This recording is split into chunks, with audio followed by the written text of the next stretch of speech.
Danny Dyer, and this is the Real Football Factories.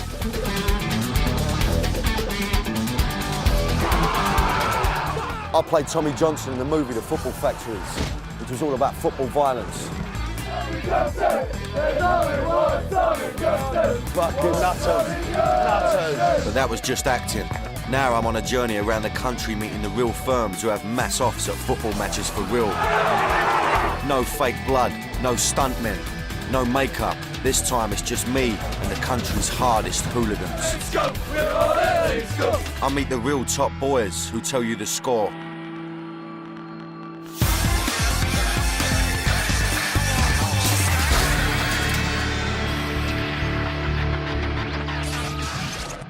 Welcome to the Real Football Factories. For tonight's show, I'm in the Northwest. It's a tale of two cities, Liverpool and Manchester.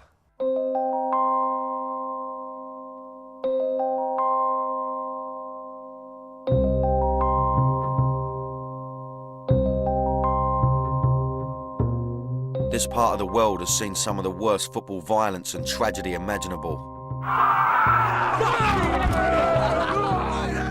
It's not surprising, as it's home to two of the biggest footballing cities we've got, Liverpool and Manchester.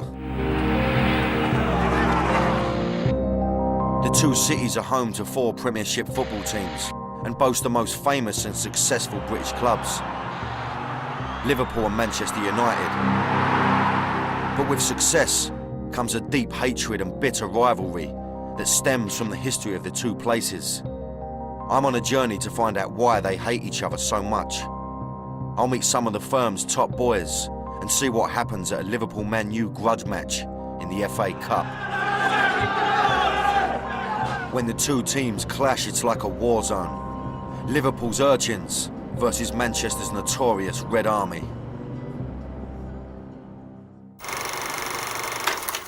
The hooligans, I reckon the hooligans these fellas are today. The roots of the hatred between the two go back in time. Manchester United and Liverpool in general will go, but it still escalates to Manchester and Liverpool. It goes back to the Docker days.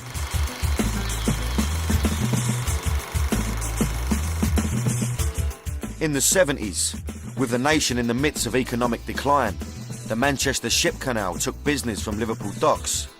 Eventually they closed. Goes back historically to when the Manchester Ship Canal was built.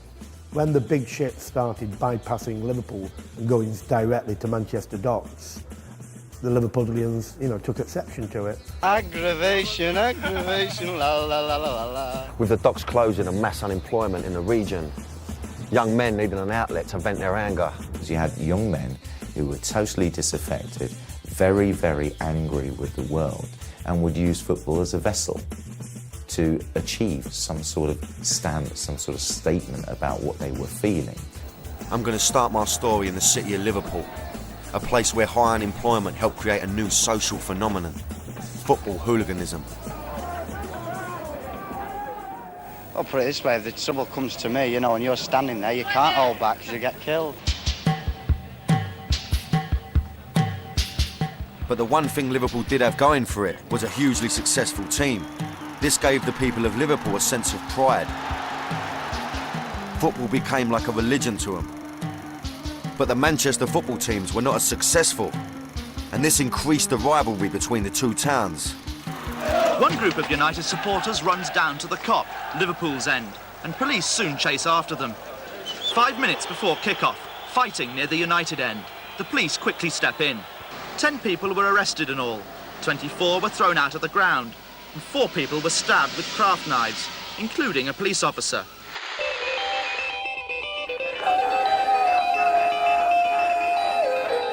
From 1977 to 1984, Liverpool won the European Cup 4 times and travelled all over Europe in the process. The Liverpool supporters came home with sportswear and designer clothes from their travels, and they wore them back home on the terraces.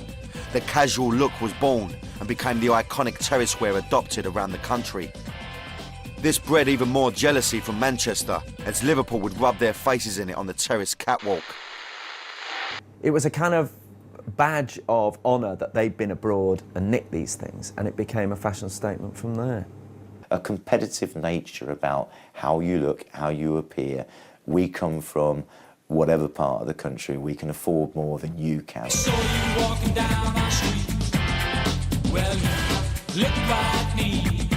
The Liverpool mob rampaged around Switzerland, France and Italy, leaving a host of burgled sports shops in their wake. They basically pillaged their way across Europe. Scouse Vikings, they used to just, anything that wasn't nailed down, they'd take. They were just astonished at how easy it was because, you know, these places weren't expecting anyone. You'd see lads on a Saturday who hadn't worked all their fucking lives wearing Rolexes. You know, where'd you get that from, mate? You haven't saved for it. You haven't saved for that, your gyro for a Rolex, have you? You know, and then a couple of weeks later they'd sell it on and they'd go on the next trip.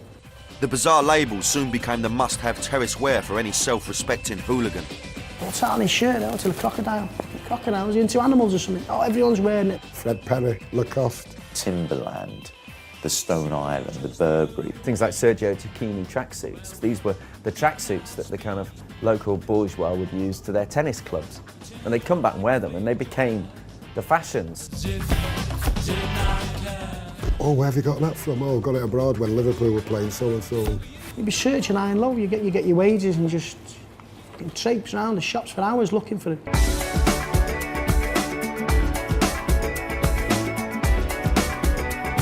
Liverpool is where the casual movement was born, a look that swept the country in the 80s. Retro 80s casual fashion has become big business. I went and checked out some of the gear in the local shops. So I'm at a gaff called Tasuki. I'm going to meet some geezer that's going to tell me exactly what they'd wear on the terraces in the northwest. So you've got some proper gear here, haven't you?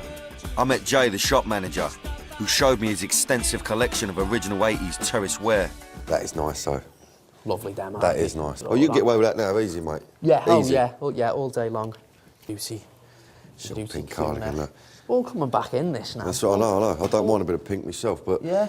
That's what I'm saying. Look, you've got to be able to hold your hands up and run about in that, ain't you? You know what I mean? Yeah. I'm loving the gear, but Jay had a few things to say that opened my eyes to how important clothes are on the terraces.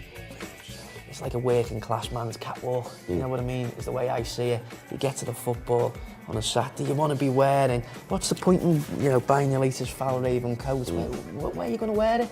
What are you going to do? It's the football. It's working class, you know. It's one-upmanship. Have you got a favourite piece? My favourite. Of all time? All-time favourite piece. I mean, most people would go for the green BJ because it's so iconic. It's like the mythical. Some people don't even believe it exists. Do you know what I mean? The green BJ. It's, you know, it's so hard to get and stuff like that. So Jay's an 80s clothes fanatic, but he's not a football hard man. So how do the real hooligans use terrace fashion when they're going to the football? If you want to look like a lad and act like a lad, you get treated like a lad. And that's the uniform you wear at football. Basically, if you wear Stone Island, you're classed as a lad. If you wear designer gear, you're classed as a lad. If you wear a shirtie, you're classed as a supporter. If you see 50 shirties, you don't touch them because you're not interested. If you see 10 designer gear lads walking down the street, you know they're interested. You know, designer gear is a hooligan. Clothes on the terraces have evolved into a uniform, a way of identifying each other.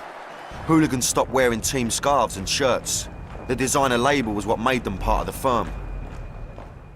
So next time you go to a football match, be careful what you wear. Don't turn up in your best designer labels, or you could end up in trouble.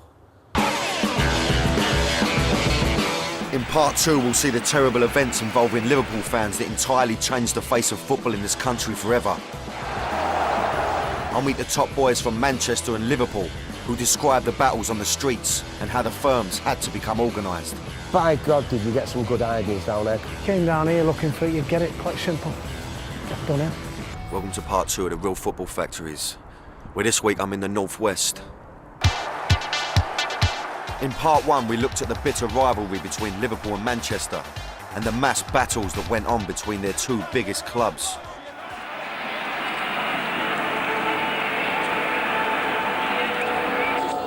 Over the years, Liverpool thugs had a reputation for taking European towns by storm and regularly caused trouble in grounds around the continent. This caused a horrific disaster at the European Cup final between Liverpool and Juventus, which shocked the world. On the 29th of May 1985, 39 Italian spectators died in the Heysel Stadium disaster. Heysel marked the beginning of a new era in football hooliganism. Heysel was a kind of epitome of what appeared to be at first a fairly harmless charge. Just a few people running around. That's what hooliganism used to be, but the consequences of that were awful. They tried to run away, but a concrete wall blocked the escape route. It collapsed, crushing those on the other side. And it was just amazing that no one had ever seen that something awful was going to happen before long. And it took something like Heysel for the people to wake up. Hooliganism was now front-page news. Suddenly the world was watching, and politicians had to take notice. I wish we could get those responsible, get them before a court, and stiff sentences so that they stop anyone else in their tracks from doing this. Yet more tragedy was to follow the club. But this time it had nothing to do with hooliganism. Hillsborough was the worst disaster in British football history. I paid my respects at the Anfield Memorial to the 96 Liverpool fans who lost their lives at the Hillsborough tragedy in 1989.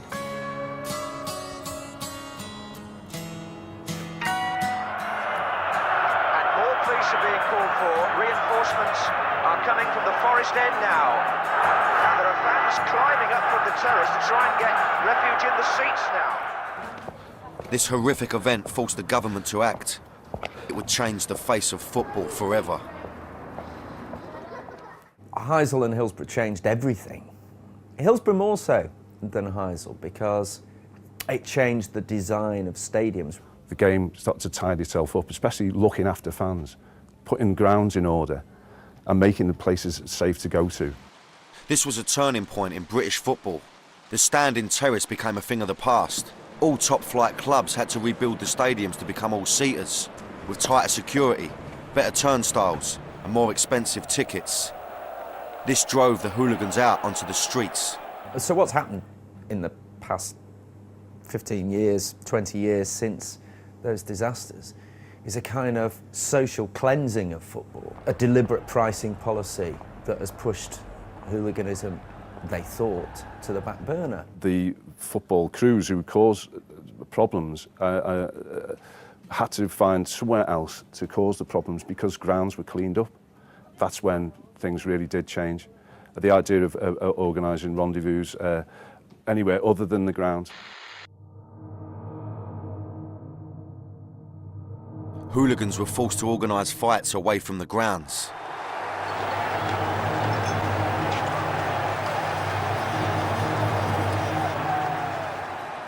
They formed gangs that became synonymous with the clubs. Liverpool were the Urchins, Manchester had the Red Army or the Intercity Jibbers. Man City were the Young Governors, and Everton, the County Road Cutters. Hatred became set in stone. Firms from the cities Manchester and Liverpool still do battle on the streets to this day.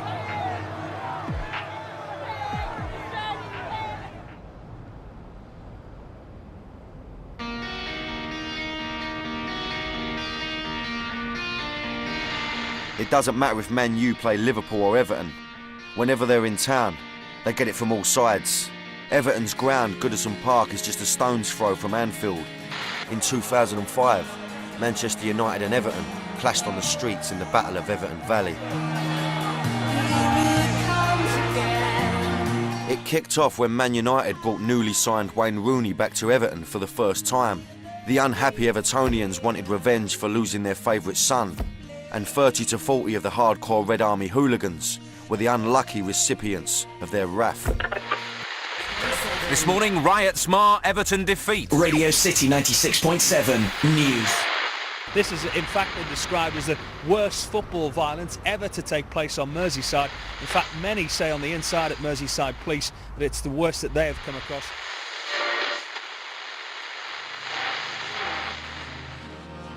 So this is Everton Valley, where I'm going to meet Andy Nichols, who's going to tell me about a proper battle between Man United and Everton.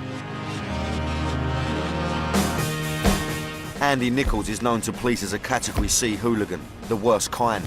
He's been nicked over 20 times for football violence, and he's banned for life from every football ground in the country. 25 years I've known it, only about 3 clubs have ever bothered to come down here. West Ham did. They were done in. Middlesbrough came down, this one did better than most, and Southampton were the only other one who come down here, really. Came down here looking for it, you'd get it, quite simple. I've done it. Very few grounds like this were in built-up housing estates and with the terraces running alongside it, where it would just be a paradise. It was just hooligans' paradise, basically.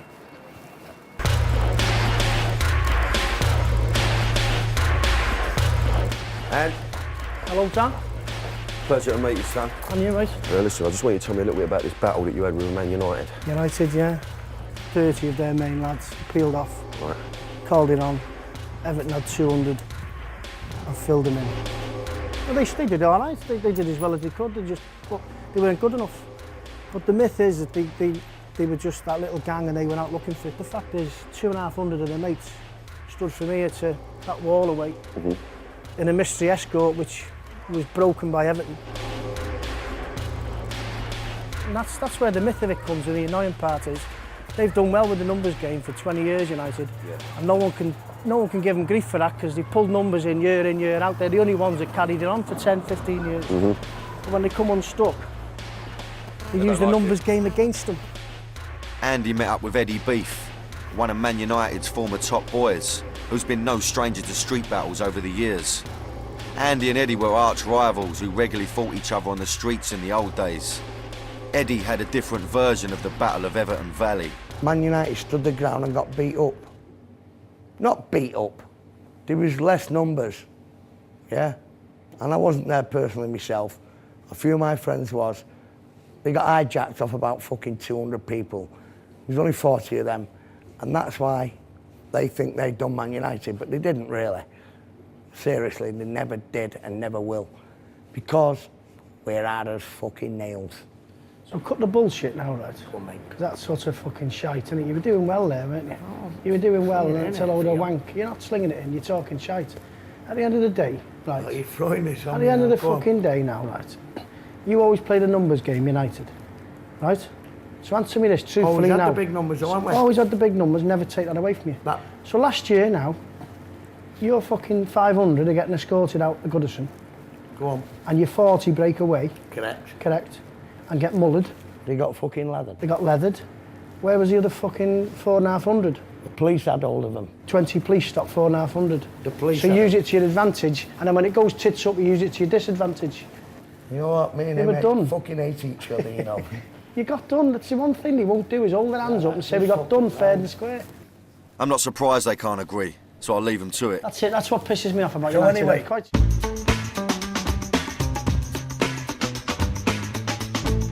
My journey took me from Liverpool to nearby Manchester, the home of the notorious Red Army. It's only 30 miles away, but Old Trafford is a different world, all gleaming glass and neon. Through the 70s, United developed a reputation for being the most feared hooligan firm in the country, and the worst, or the nadir, was reached in the period when they were relegated at the end of the 1973 season. They went into the second division and basically terrorised the market towns of England. The Red Army are the most active firm in the Northwest. Every year they have more arrests than any other club. In 2005, 160 Man United fans were arrested at football matches and more than 100 were banned from games. Double the number for any other team in the region.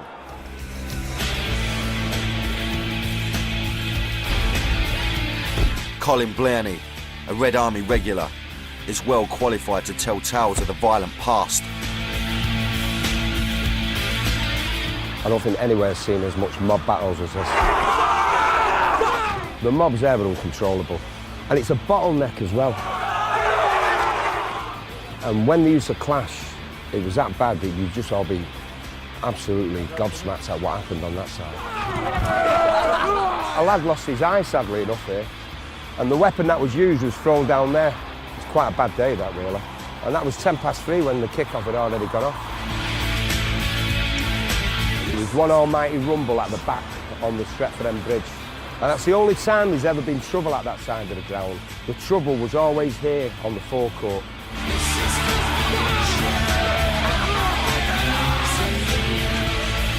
By God, did you get some good ideas down there, because that's a bottleneck again, splits into two.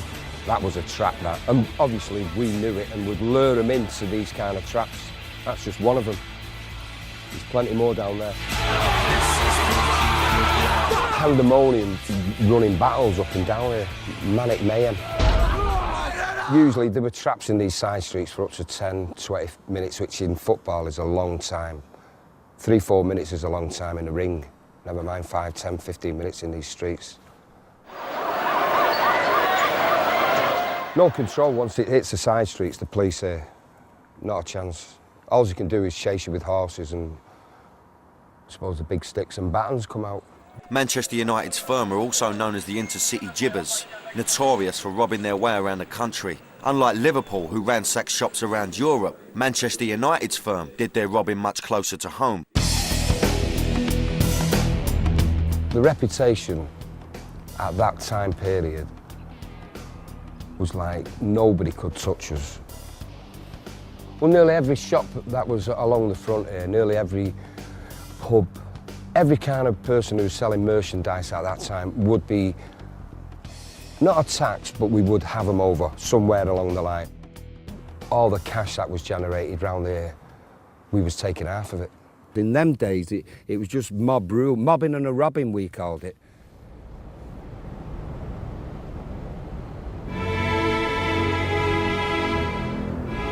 Just a few miles from Old Trafford used to stand Main Road, the old stadium of Manchester United's nearest neighbours and bitter rivals, Manchester City. Main Road was in the infamous Moss Side district. The stadium was hidden amongst dark streets and old terraced housing. Main Road was a perfect location for hooligan activity. Even in the post-Hillsborough police crackdown, fighting could break out around the stadium, especially when United were in town. This clash between Manchester's rival gangs was arranged on the phone 2 weeks in advance. Youths arrived carrying a wooden club, rocks and bottles. After some stone throwing and jeering, the United fans are chased off. But as he runs away, one is caught and dragged to the ground. He's surrounded and repeatedly and brutally kicked. But the man seen here throwing a stone hasn't finished with him. As he lies defenceless, the attacker runs over and jumps on him, stamping on his head. The injured man survived, cut and badly bruised, probably owing his life to changing fashions in footwear. Fans now prefer soft trainers to hard leather boots.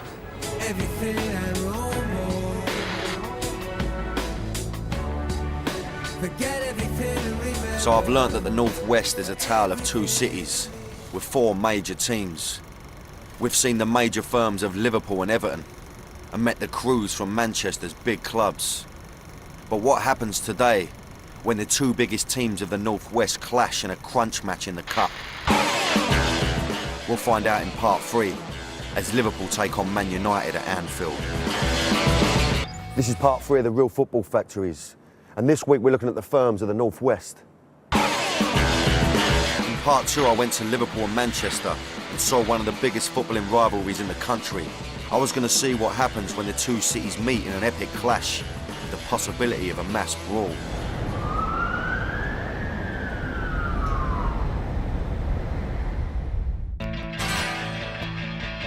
The FA Cup draw has brought these 2 giant cities together again in a historic battle. I think it's inevitable.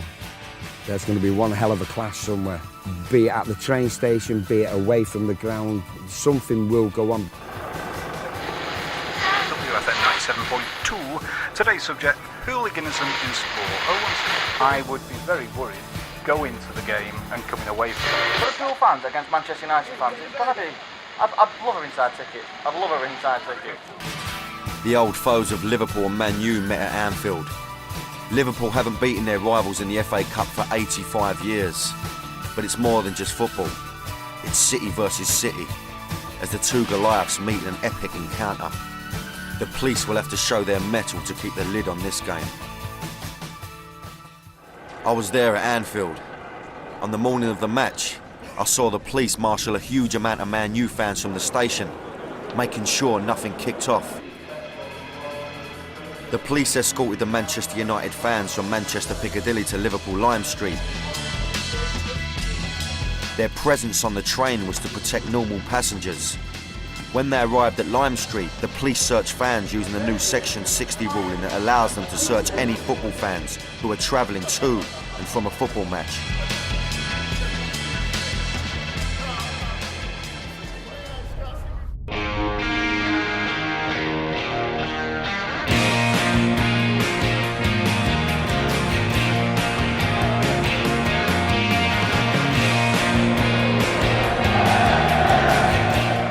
Man U lost a match, and I was suddenly surrounded by angry Man U fans spoiling for a fight.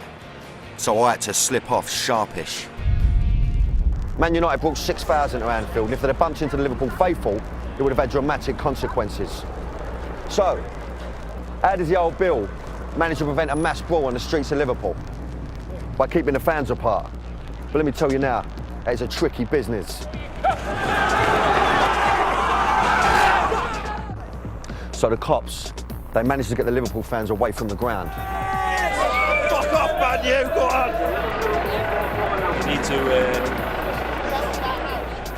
And what they did was they formed a hardcore barrier of riot police across here, just to hold them back.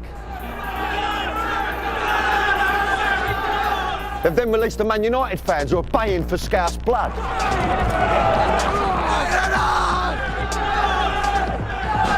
Now, they've all come out here looking for a tear-up, but for their disappointment, no one here.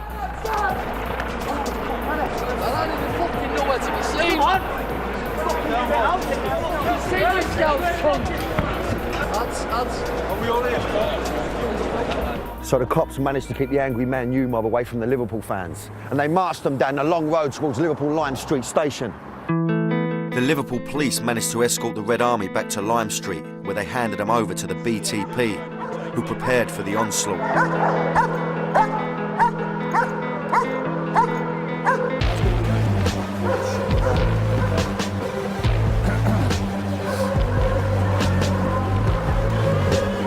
Just follow them through. Every Saturday, train stations around the country are like war zones. Armoured riot police everywhere, just in case. Just wait, please. Get on the train, stop those. If I have to tell you again, you won't be going anywhere, mate. All right, bud. The police escorted the huge numbers of Man United fans back to Manchester in a successful operation. The police seem to be keeping a lid on it, especially in big cities. My journey took me away from the big towns into unknown territory, where the breeding ground for thugs is still alive. I'd been invited to Burnley to meet a firm of notorious hooligans, the Suicide Squad. I've come across some naughty people now, so, you know, the only thing that worries me is the fact that I got you with me, yeah, who's holding the camera, and no one can see you, and you weigh about as much as a Rizzler paper. I've got a treacle with me, got some geezer with a clipboard, and we're going into a pub that's got the Suicide Squad in it. Should be a laugh, should be a right laugh.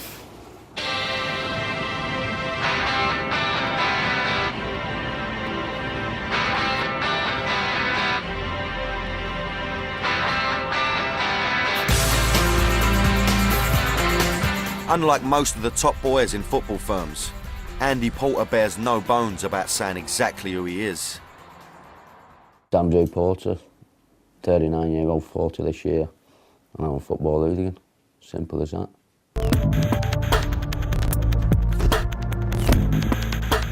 Andy Porter, top boy of Burnley's Suicide Squad.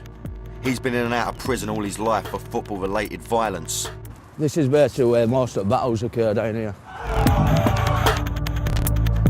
This is where all the away fans come down here, you know, to the away parking down there. Just ambushing on these streets here. That massive car park up there, away fans park on there. They come from down here, up there. We all meet here. No police, nothing. Two sets of lads having a fight. All these back streets around here, it were good for us because we knew every back street where they were going. Away things didn't know where they were going, but we could ambush them every back street if we wanted, you know what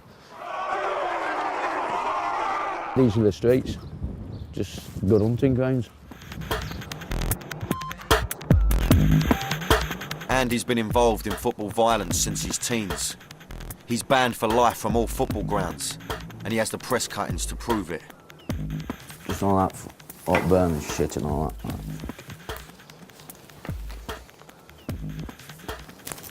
That's me getting nicked in 88, Germany.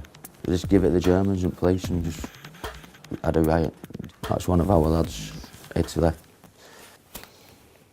This is where I went and all killed Burnley, West Brom sent that up. Took 300 lads down and just fucked them. You know, it's just, they show a challenge to you, don't they? Saying they're going to kill you, but fair play to them. All right, look, I'm going down Foresters now. All right, just going in here.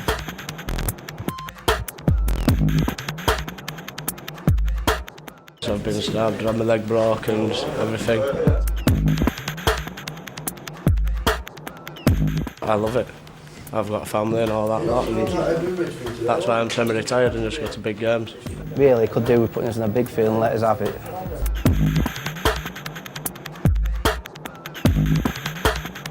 In the 80s and 90s, it was better than sex, you know, better than sex. The nice blonde there, or football violence, you go for the football violence, great to doubt. Mick and Simon are Andy's main lieutenants, and they've fought side by side many times. Football comes really last. It's more about the lads all together, going to matches, getting a row, pissing other people off, or in the place and having a good day. It's not just a 90-minute thing, it's just... Laugh. If he has a problem, he rings me up, we sort it. If he has, everyone sorts it, everyone's together. You're all shit in the same pot. I say it's a game, it's us against them. That's it, really. It's like when you used to play with soldiers when you were kids and that lot, little armies. And that's how it does, isn't it? Yeah. It is. Yeah. Andy and his Burnley crew are the modern hooligan. They operate in small clandestine crews. The days of the big mobs are fucking gone. The days of 200 going here and there, it's gone. Police are 2 on top. It's better now, fucking 10 against 10. 20 good lads stuck together, not the fuck, it's 100. If you're not moving, taking a backward step, you're not fucking moving, is it? There's no one going to move you. No. That's it. As soon as you all get day. No one will move you all day. That's why you get kicked to fuck, because you don't fucking move. Just wait for slashings to stop, don't you? Yeah. But 20 good lads is a mob, and you will not move. All knowing what they're doing together, you won't fucking move them. I don't give a fuck what team you come from.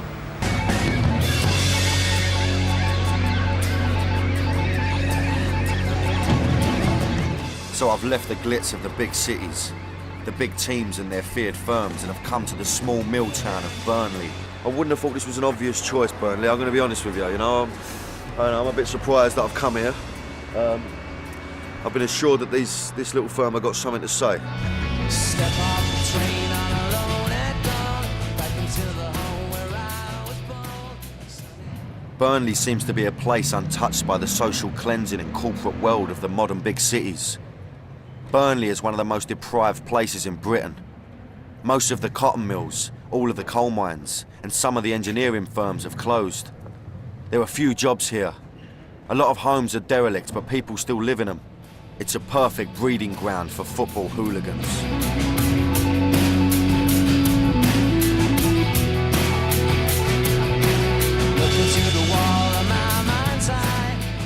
I ain't got a clue what's going to happen when I walk in this boozer.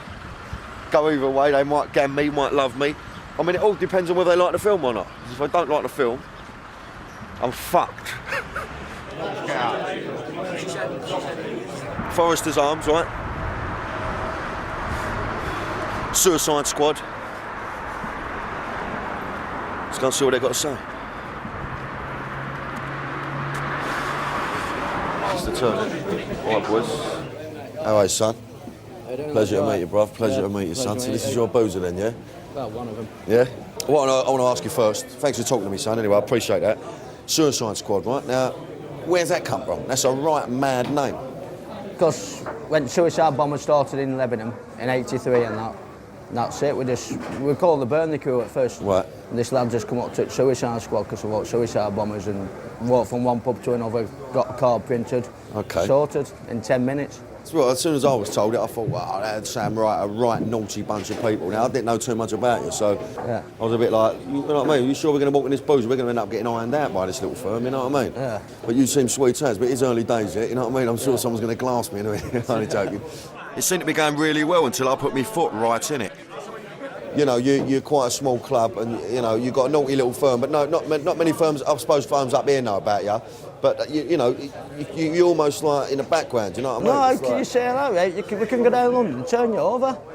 Simple as that. Any big team comes to Burnley, they have it. Simple as that. They fucking do. Yeah. It is. You ask Man United, ask fucking Liverpool. You come to Burnley, you'll have a row. You want it, you'll get it. You know when you're hooligan, if when you get sent to prison, right, you come out and want to do the same thing over and over and over again. Yeah. Otherwise, that's how you love it. Yeah. And if you don't love it like that, you don't do it again, do you? No, that's true. If you don't like jail, don't fucking do the crime. Yeah. Simple as that. Yeah, yeah. If you just come out of as an hooligan and go bang, bang, bang, every time I've been nicked is through violence, through hooliganism and riots. Yeah. And that's it. Well, you've done as much jail as me. Football hooligans don't fucking bother me. No. Do you know what I mean? I've done fucking jail sentence after jail sentence after jail for football hooliganism. It don't fucking bother me. No. You come out, they all say it rehabilitates you. It don't. No, of course it don't. It fucking, you're born with it. Like Beckham were born, he didn't learn his fucking skill, he were born with it. Yeah. Rembrandt, the painter, were fucking born, he didn't learn to paint a fucking brilliant painting, did he? Fucking didn't, did he? No. Fucking hell, they're born with it in the fucking genes, innit? Yeah, absolutely. You got it in you, ain't you? You either got it in you, or you ain't. You either like to hold your hands up, or you don't. It's just you're born with it, ain't you? Of course you're born with it. And that's what it's about. You know what I mean? If you ain't doing it on the terraces, you're going to be doing it somewhere else. It's just that violent streak. No, it's not a violent streak, it's being proud. Being proud of your man. Being proud of your man. Being fucking don't let people take the piss out of you. Yeah. Basically, that's it. Be proud. Be a proud man. No one takes the piss. They're defending your patch, innit? Of course it is, yeah. Territories. I met the younger boys. They have their own firm. Pleasure, mate. How old are you two? 19. These teenage lads had already been in trouble for their part in football-related violence. I've just been caught Thursday now, Southampton. Oh, really? Yeah. Got off with a fucking 2-year conditional discharge. But, for what? Just standing there, or did they catch you on the? Did they catch you on the radio? Yeah, CCTV. They got you on that. Yeah, about 10 of us. Really? When you're looking at a bit of bird, is that a deterrent, or do you think fuck it? I don't give a fuck. I just want to kick right off. Just push that, but fucking boys, you love it. You Yeah. know what I mean? Yeah. You want it. Go for it, don't you? And for you two, I mean, for them lot, it don't matter about the result. What about you? Does it matter about the result in the football, or is it just about having a tear up? To me, it's both. Yeah. I like football. That's why the passion comes into. Yeah. You know what I mean? I then met the rest of the squad, and Phil told me about when he was attacked by a police dog. Police dog attacked me. Yeah, got me. Because we were all Burnley lads were fighting with police, weren't it? Outside Clogging Spindle. So I thought, fuck this, and that dog were all over me, mauling me, running loose. I just fucking got over it, pinned it down, and I was smashing it on fucking floor. And then I thought, fuck this, and I picked it up, threw it right into police. And that's no fucking word of a lie. Fucking hate them bastards. Hey, I've got it there, look. Fuck the police. Phil got 6 months for his assault on the police dog.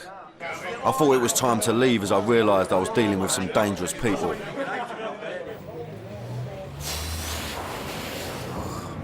Come up here a bit. That's exactly what I expected, to be honest. Now these are nutters. This little firm. This takes it to a new level because they've got absolutely no fear of anything. They don't care about anybody. They're very, very passionate about. They don't care about the result either. Very passionate about Burnley, about their manor, which I would have thought was quite a hard thing to do, really. You know what I mean? But these are naughty people. This is the new generation. I would have thought. You know, this is the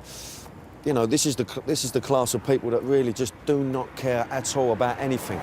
They don't care about a thing. Andy Porter's your hardened hooligan. With a resolve like his, it seems hooliganism's here to stay. In part 4, we find out what the future holds for the hooligan. Welcome to part 4 of the Real Football Factories.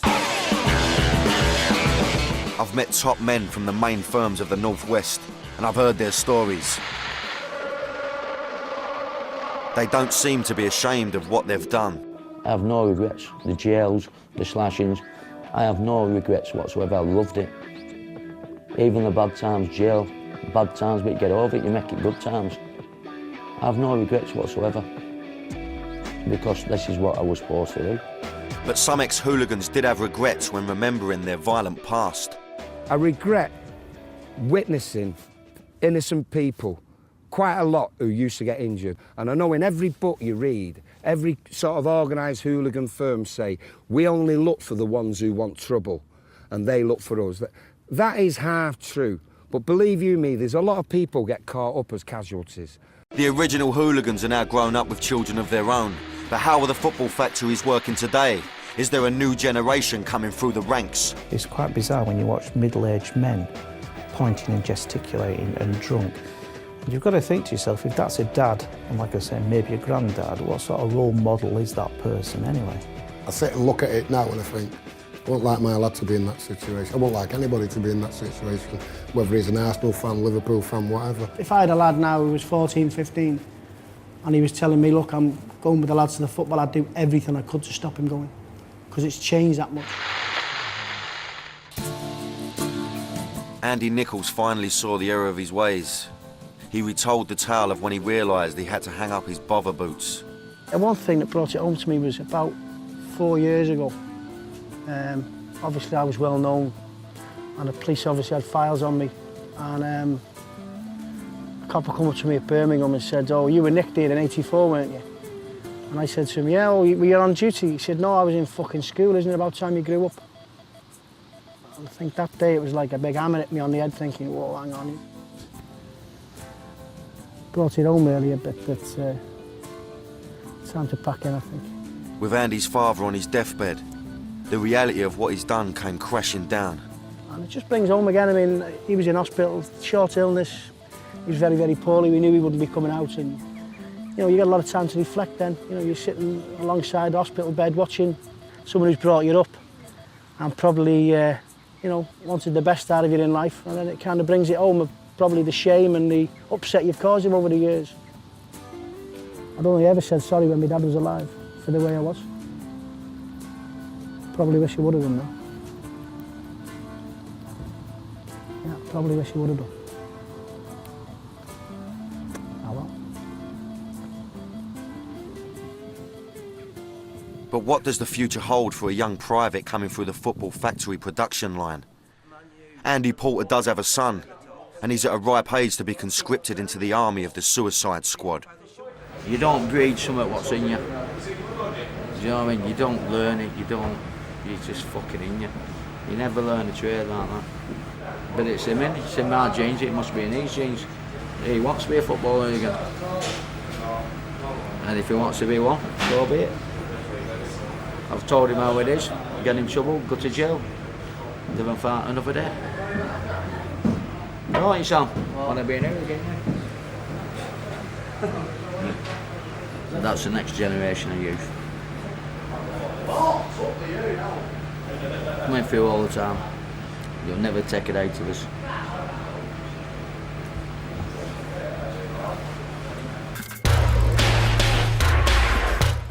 So, fancy going to a Premiership game of your choice next season as a VIP?